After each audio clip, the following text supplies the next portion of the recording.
What's going on? It's your boy Sermon at Sermon's Domain on Twitter. Sid has already cemented her 2017 with one of the best releases, as well as showing us that she is a strong voice for this generation of R&B with her debut album Thin.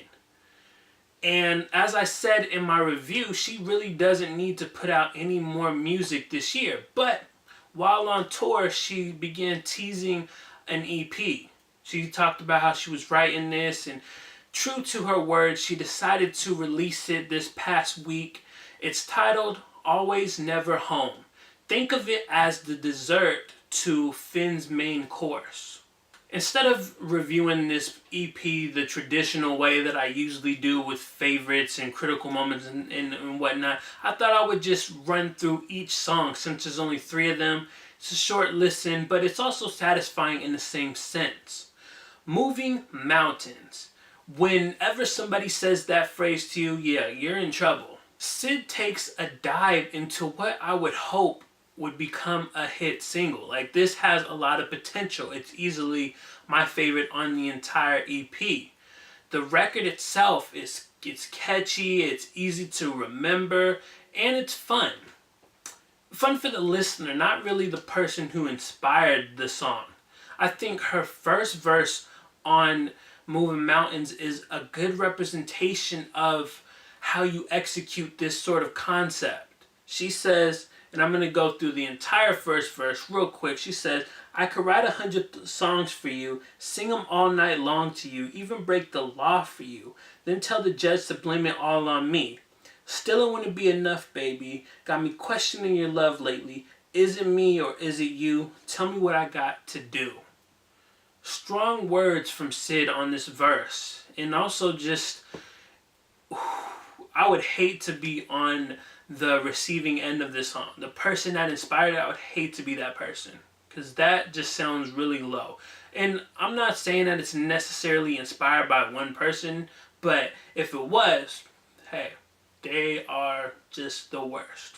The second song on the EP is a 2-parter, Bad Dream / No Looking Back. I think that if Bad Dream was an interlude on its own, then it would be really, really good.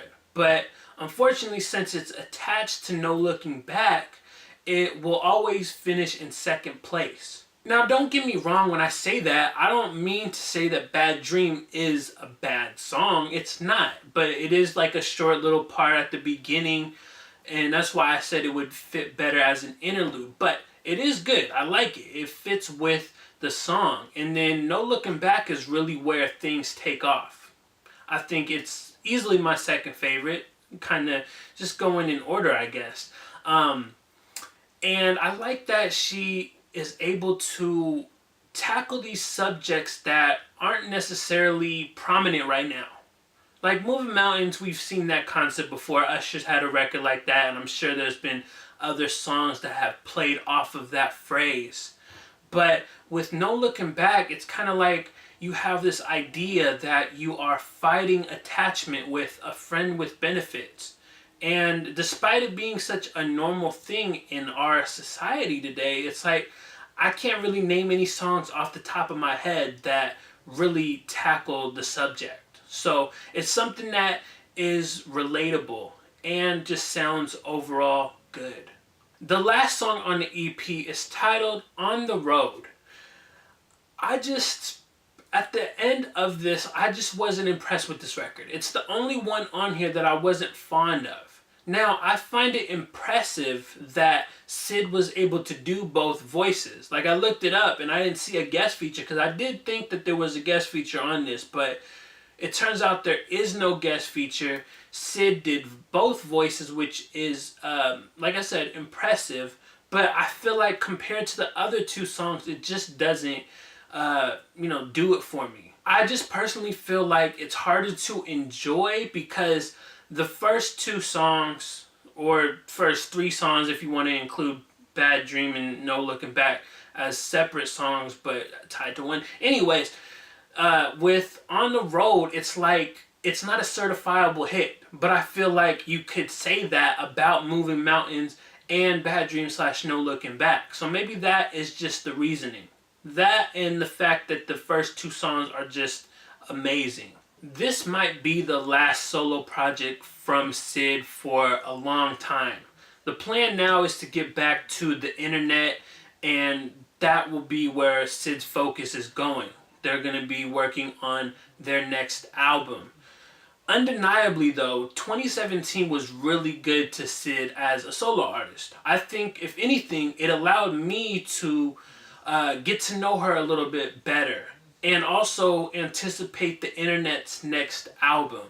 Now, I probably said this in my review for Finn, but I do need to dive into the internet's discography. And I think after this review, I will do that. So if you're watching this and you want to know what I think, comment below and I will definitely respond and we can talk about the internet's discography. But nonetheless, Always Never Home is like the icing on the cake. It's like I said at the beginning, the dessert to Syd's debut album, Finn. So those are my thoughts on Syd's new EP, Always Never Home.